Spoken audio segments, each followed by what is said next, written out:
Igazolványt kérek.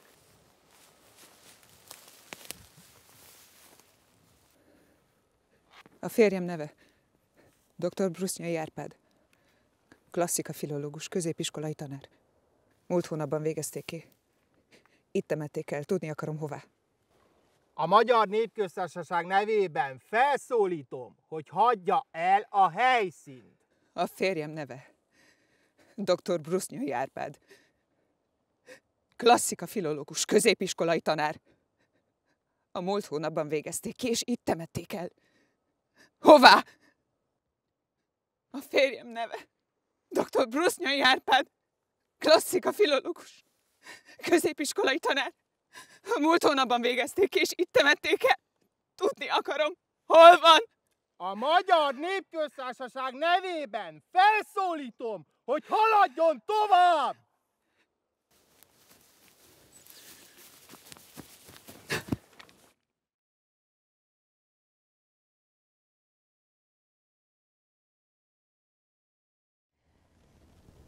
Erdő mellett est vélettem, supám fejem alá tettem, összetettem két kezemet, úgy kértem jó Istenemet.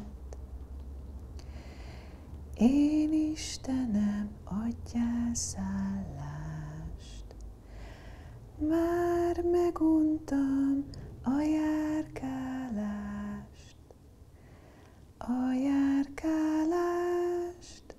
a bújdosást, az idegen földön lakást.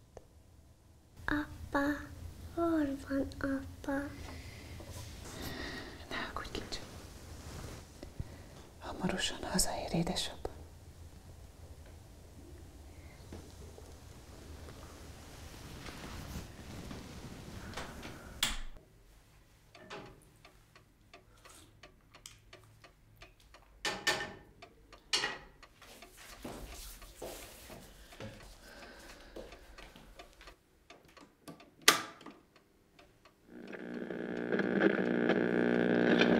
Miniszterelnök arról értesíti a rendfőtitkárt, hogy a budapesti kormány megbízható jelentéseket kapott újabb szovjet csapatok Magyarország területére való behatolásáról.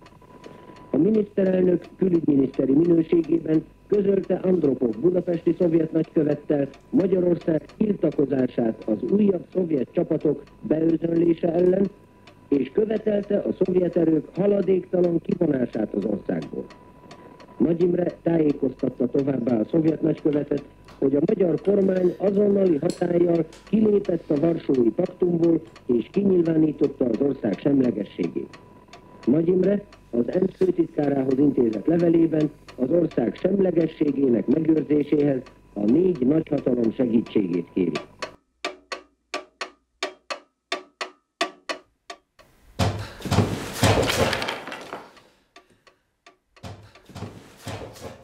Jó estét!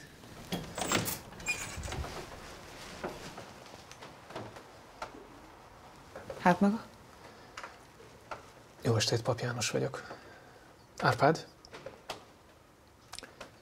A doktor úr?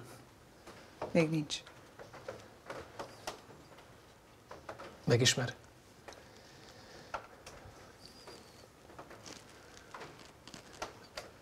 Nem kéne itt lennem. És tulajdonképpen nem is vagyok. Most biztosan azt hiszi, hogy csak az ijegység hozott. Egy megyei pártbizottsági tag, egy rákosista. Mit keres a forradalmi tanács tagjának lakásán? Csak bajt hoz magukra. Jobb lenne, ha elmenne.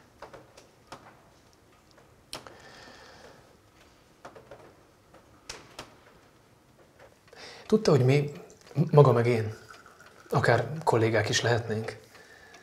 Hiszen maga is vegyésztechnikus. Vagy rosszul tudom? Csak vegyészlaboráns vagyok. És ezért is jöttem most Árpádhoz. Hallotta, hogy itt járt Pestről az a színésznő? Ferrari Violetta. Terrort akart. Azt forszírozta, hogy a magamfajtának lógnia kell. És Árpád mit mondott? Adjon Isten. Jó estét. Hát maga? Majd nem bírok enni.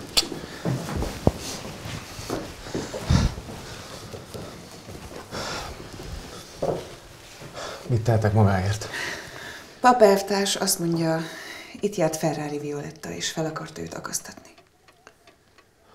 Istenem, hát mindenki megbolondult. Mackó Miklósék, a magyar hadsereg századosa. Belőle is előbújt a katona. Minden áron lövöldözni akarnak. Civileket, meg egyetemistákat akarnak fölfegyverezni. Épp most hagytam a tőket, és megmondtam, hogy ha megteszik, rám ne számítsanak. Én nem fogok a vérontáshoz asszisztálni. Nem hagyom, hogy bárkit felakasszanak csak úgy. Sem magát, sem mást. Tudtam, hogy maga rendes ember. Látom, sakkozik is. Magam is szoktam ám játszani. Az jó. Hát majd egyszer. Az jó lenne. De doktor úr, engedje meg még, hogy 2 dologban kikérjem a véleményét. Az MDP, mint szerv, ugye, megszűnt, és megkezdtük az MSZNP szervezését az én irányításommal. De mit gondol, doktor úr? Nem lehet nekem ebből bajom? Magának elmerem mondani, mert tudom, hogy maga nem olyan fanatikus. Meg azt is gondoltam, hogy vegyésztechnikusként visszamennék az ajkai erőműbe, a termelőmunkába. Mit gondol? Hogy visszamenjen vegyésztechnikusnak, vagy hogy megszervezze az MSZNP-t? Hát, mind a kettő. Menjen csak dolgozni. Nyugodtan. Ha pedig politikai nézetei miatt a termelőmunkában nem alkalmazzák, keressen fel engem, és én majd támogatni fogom az elhelyezkedését. Jó? Kedves doktor úr, hálásan köszönöm, amit értünk. Tesz. Nem is zavarom tovább. Mindketten tudjuk, hogy maga ott volt az MDP-ben. Tudjuk, hogy a Magyar Dolgozók Pártjának, a Veszprém megyei bizottságának volt funkcionáriusa. Része volt abban, ami történt. Én nem ígérhetem, hogy emiatt még nem fogunk találkozni, és nem kell elszámolni a múltjával. Nem azért, mert funkcionárius volt, de a gyilkosságok, az aljasságok nem múlhatnak el nyom nélkül. Az, hogy új pártállása miatt a jog maga mellett áll, még nem jelenti azt, hogy ami volt, az elmúlt. Nem hagyom, hogy bántsák, de ettől még nem lettünk barátok.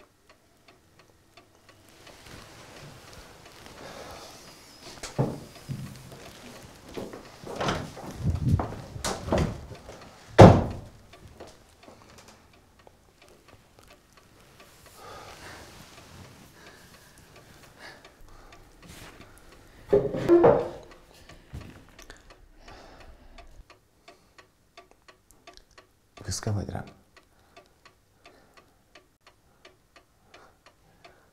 Lehet, hogy eljön az idő, amikor nem lehetsz büszke. És hogyha büszke is lehetnél, abból még nem fogsz tudni kenyeret venni. Hogyha megígéred, hogy nem adod föl, és meg ettől akárkitől se próbálsz segítséget kérni, akkor, de csak is akkor visszajövök, érted? És elviszlek innen. Messzire.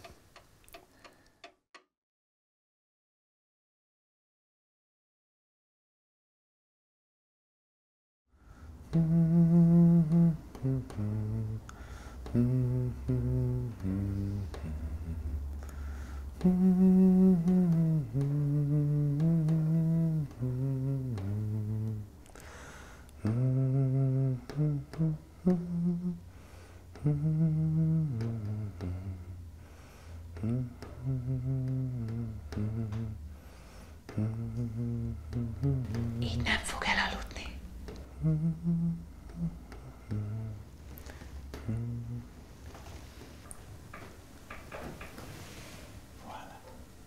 És már el is aludt.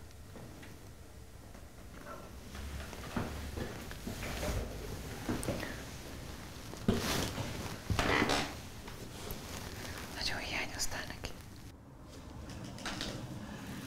Menjünk. figyelni. Minden zajra összerezzenek. Ha nem vagy itt, azt hiszem, hogy hazajöttél.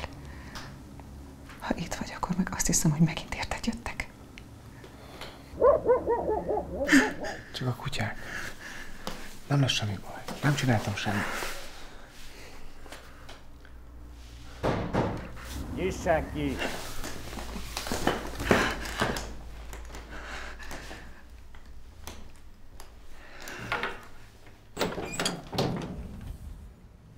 Brusnyai Árpád, magáért jöttünk. Szedje össze a legszükségesebbeket.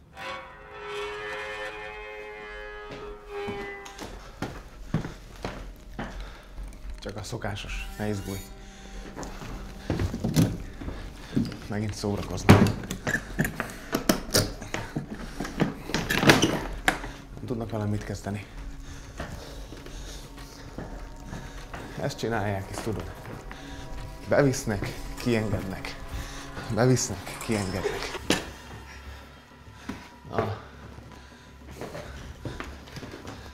Nehogy nekem elkezd sírni, te kis buta. Gyere. Így. Ne félj, mindjárt jövök. Margitkát csókolom. Csókold meg helyettem 100-szor. Ne aggódj, és ne pánikolj.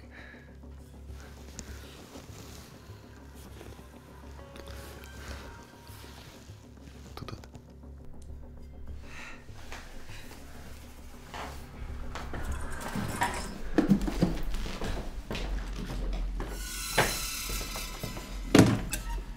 Remélem elbúcsúzott a feleségétől és a gyerektől. Na jöjjön, Brusnyai.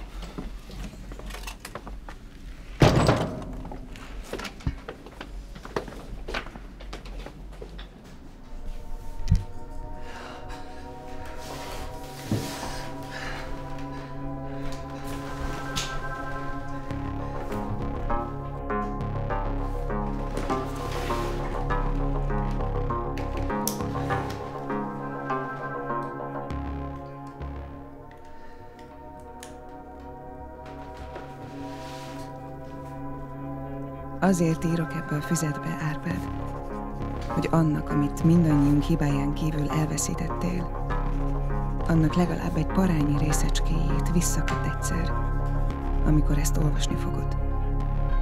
Nem naplót akarok írni, hanem valami olyat, aminek segítségével részesévé tudsz válni, ha utólag is Margitka fejlődő kis életének, egy-egy napjának, gondolatainak, mosolyt fakasztó bemondásainak.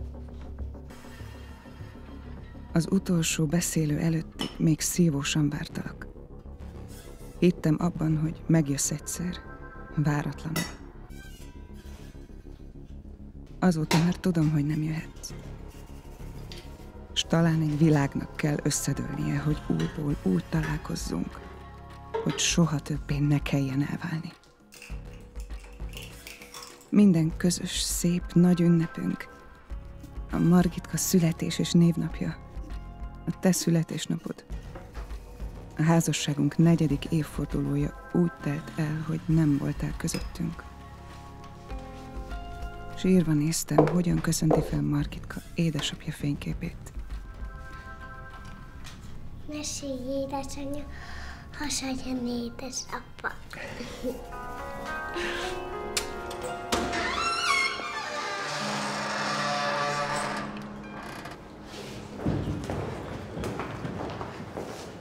Úgy örültem, hogy én léphettem elsőnek a beszélőszobába.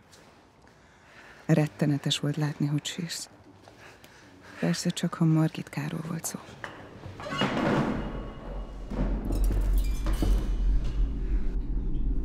Mindent megértettem, amit mondtál, és azt szerint intézkedem.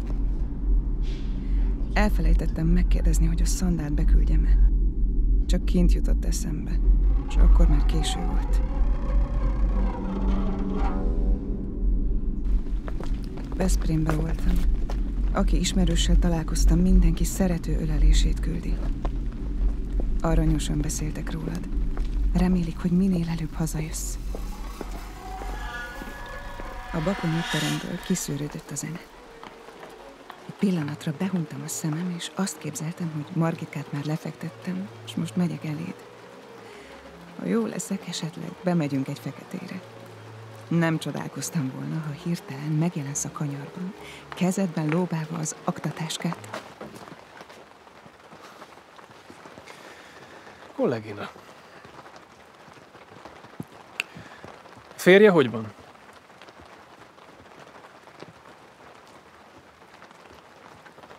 Jó, remek. Tehetek valamit magukért? Hát akkor minden jót.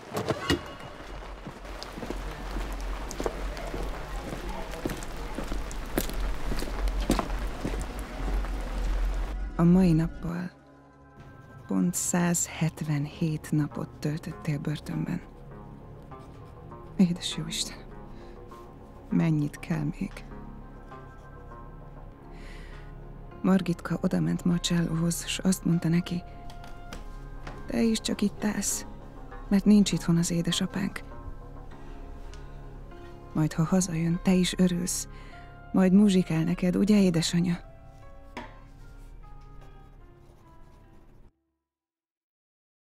Drága jó édesanyácska, Margitka, szeretteim.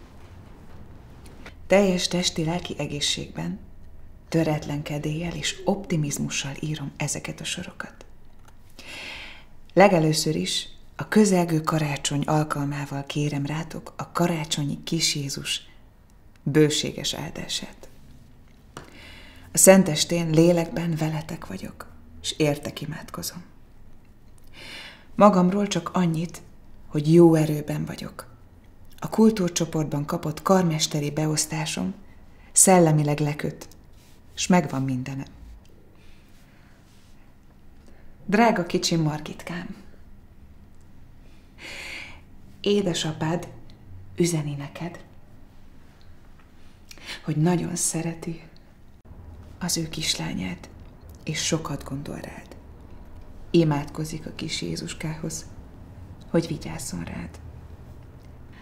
Vegyen neked karácsonyfát és szép játékokat.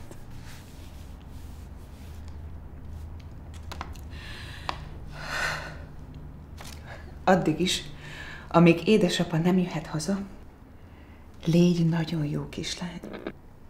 Szerezz nagyon sok örömet édesanyának, meg mindenkinek. És ne feledd el édesapádat.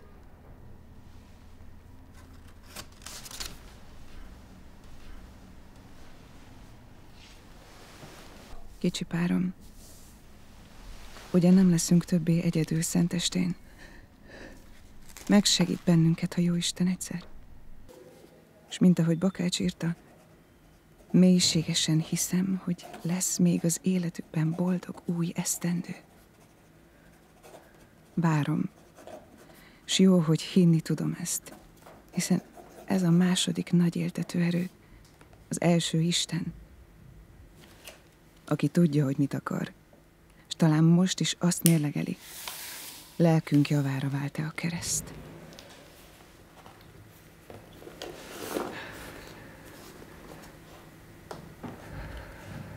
A Győri Katonai Bíróság első fokon dr. Brusnyai Árpádot a Népi Demokratikus Államrend megdöntésére irányuló szervezkedés vezetésének büntette miatt életfogytiglani börtönbüntetésre ítélte.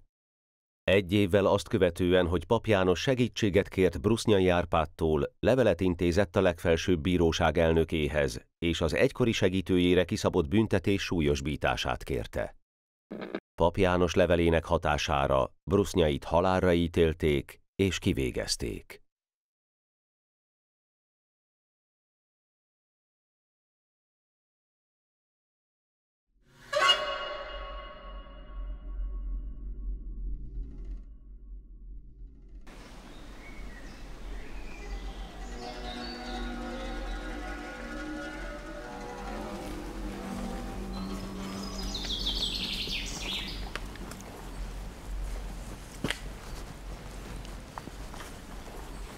Anyu, semmi baj. Ezek már tudják. tudják. Nem kellett volna elküldeni azt a levelet. Be fogják olvasni. Remélem is.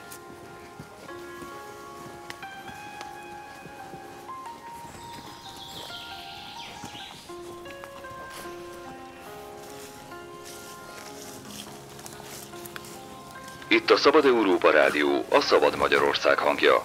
A mai műsorunkban egy különleges írást olvasunk fel.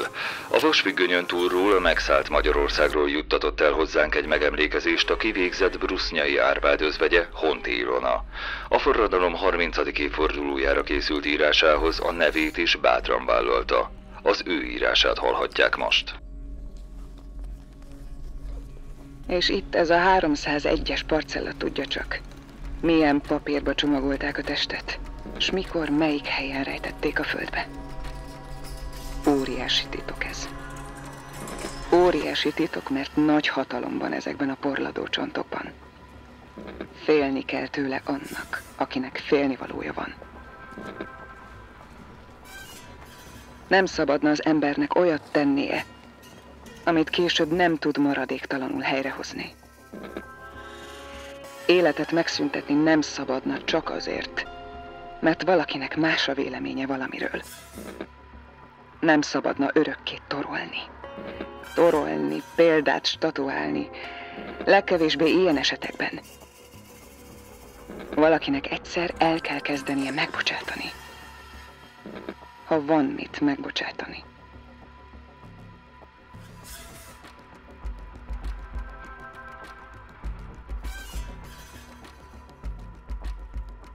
Azt léped?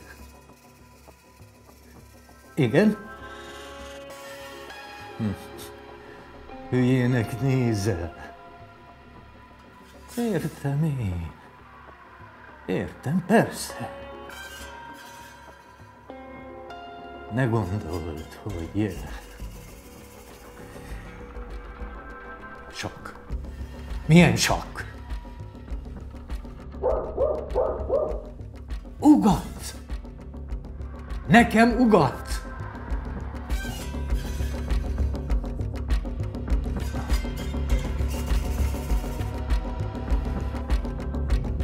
Most én jövök.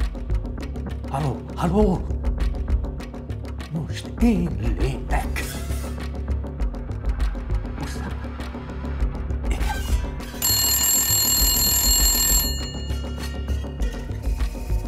A doktor az?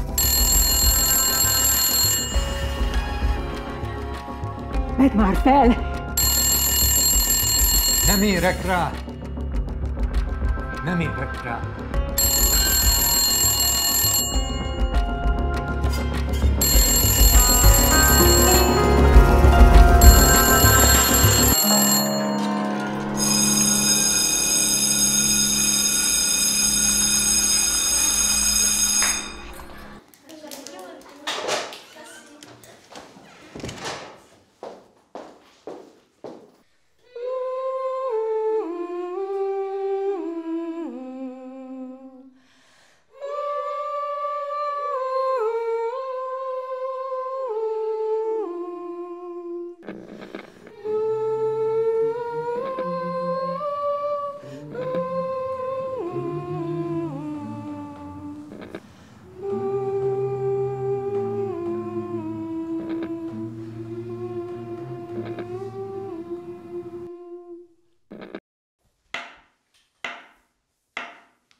Pap János 1994-ben lelőtte feleségét és önmagával is végzett. Brusnyai Árpád és Honti Ilona lánya, Brusnyai Margit zenetanár és karvezető lett. Szolféskönyvet írt, amiből sok gyerek tanulta meg a zene és a ritmus alapjait.